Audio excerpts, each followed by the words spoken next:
500 বছৰীয়া এটা পুৰণি অলৌকিক মন্দিৰ।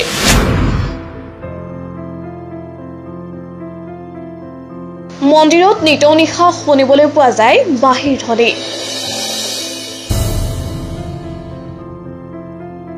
সন্ধিয়া 5 বজাৰ লগে লগে তলা লগাই দিয়া হয় মন্দিৰটোত।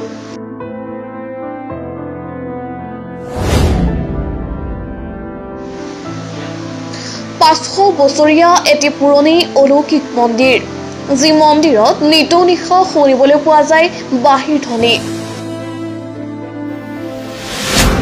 যাৰ বাবে সন্ধিয়া 5 বজাৰ লগে লগে তলা লগাই দিয়া হয় মন্দিৰটো।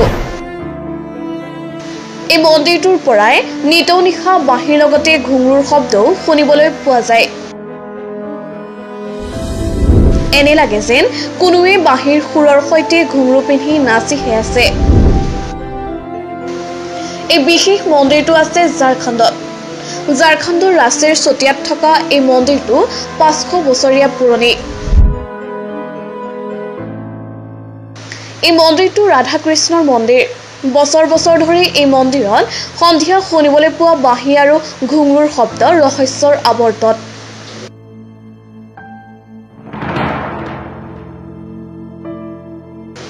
এই মন্দিৰৰ ইতিহাস চাবলৈ গ'লে 500 বছৰ পুৰণি এই মন্দিৰ। এই মন্দিৰত আজিও মহাপ্ৰভুৰ ভৰিৰ চিন দেখা যায়। মানুহে কয় যে এই মন্দিৰত পূজা কৰিলে প্ৰতিটো ইচ্ছা পূৰণ হয়।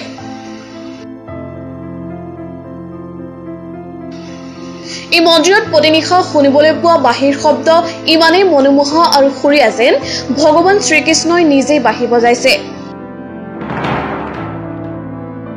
কেৱল ঝাৰখণ্ডৰ পৰাই নহয়, দূৰ দূৰণিৰ পৰা এই মন্দিৰলৈ ভক্ত আহে। ৰাধাৰাণীৰ পুখুৰীও আছে এই মন্দিৰত। কোৱা হয় যে সন্ধিয়া 5 বজাৰ লগে লগে তলা লগাই দিয়া হয় এই মন্দিৰটো। সন্ধিয়া এই মন্দিৰত ভগৱানে ৰাসলীলা কৰে বুলি বিশ্বাস কৰা হয়। এই সময়ছোৱাত ভুলতে হলেও মন্দিৰৰ ওচৰলৈ যোৱা নিষেধ। এবাৰ কোনোবাই চাবি চুৰি কৰি মন্দিৰটো খুলিবলৈ চেষ্টা কৰিছিল, কিন্তু সি চিৰিৰ ওপৰতে পৰি গৈছিল।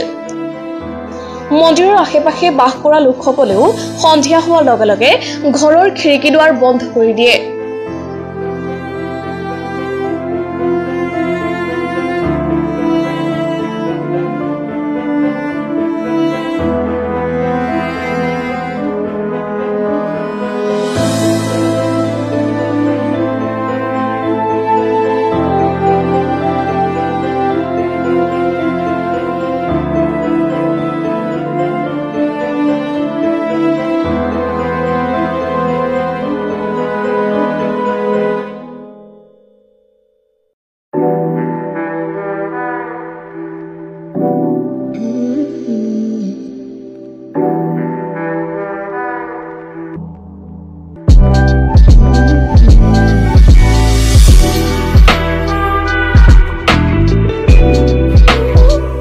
Creates confidence.